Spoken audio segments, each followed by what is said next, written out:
এ যেন মালদার কালিয়াচকের action replay উত্তর 24 পরগনার নৈহাটিতে তৃণমূল কর্মী খুনে একেবারে রণক্ষেত্র হয়ে উঠল নৈহাটি। বিজেপি অফিসে পর্যন্ত আগুন ধরিয়ে দেওয়া হয়।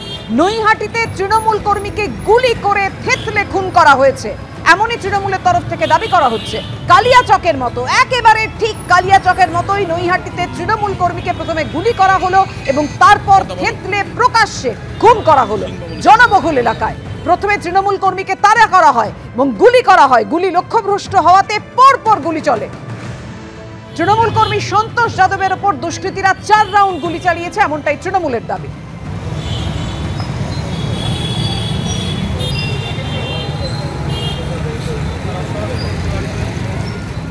নৈহাটিতে তৃণমূল কর্মী সন্তোষ যাদব খুনের পর উত্তপ্ত গোটা এলাকা। আমরা এই মুহূর্তে রয়েছি গড়িফাতে এবং কিছুক্ষণ আগে গড়িফাতে বিজেপির নির্বাচনী কার্যালয়, সেখানে ভাঙচুর করে আগুন লাগিয়ে দেওয়া হয়েছে।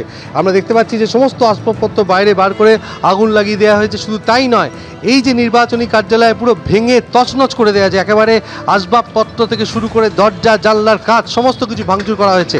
এবং কিছুক্ষণ আগে যে এই ঘটনাকে কেন্দ্র করে রাজনৈতিক চাপানোতর শুরু হয় এবং যেটা বলা হয় তৃণমূলের পক্ষ থেকে বিজেপি আশ্রিত দুষ্কৃতী রাজেশ সাউ এই ঘটনার সঙ্গে জড়িত, এবং তারপরেই ক্ষুব্ধ এলাকার বাসিন্দারা তারা ভাঙচুর চালিয়েছে, একেবারে তছনছ করে দেওয়া হয়েছে। এবং দেখা যাচ্ছে সমস্ত আসবাবপত্র থেকে শুরু করে সমস্ত কিছু ভাঙচুর করে দেওয়া হয়েছে। চেয়ার টেবিল এবং বাইরে জিনিসপত্র বার করে আগুন লাগিয়ে দেওয়া হয়েছে।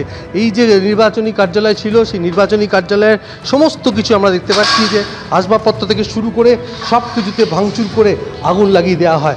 অর্থাৎ তৃণমূলের পক্ষ থেকে এটা দাবি করা হচ্ছিল যে এই বিজেপির পক্ষ থেকে এই হামলা করা হয়েছিল এবং এরপরেই জনরোষ আসতে পারে গড়িফাতে বিজেপির নির্বাচনী কার্যালয়। এবং গত লোকসভা নির্বাচনে প্রাক্তন সাংসদ অর্জুন সিংয়ের একটা নির্বাচনী কার্যালয় ছিল, সেখানে ভাঙচুর করে আসবাবপত্রতে আগুন লাগিয়ে দেওয়া হয়েছে এবং এলাকায় যথেষ্ট উত্তেজনা রয়েছে। ক্যামেরা ইকবাল হোসেনের সঙ্গে সমীরণ পাল, এবিপি আনন্দ, উত্তর 24 পরগনা।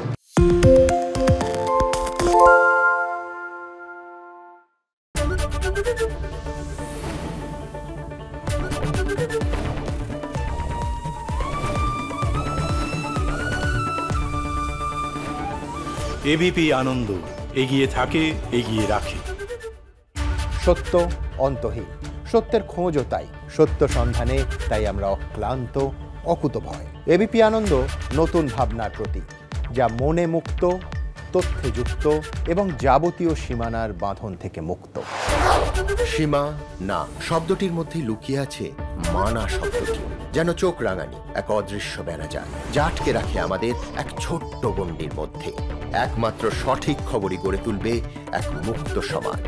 সেই জগৎ গড়ার লক্ষ্যে কোনো সীমানার ঠুকুটি আমরা মানব না। এবিপি আনন্দ, এগিয়ে থাকে, এগিয়ে রাখে।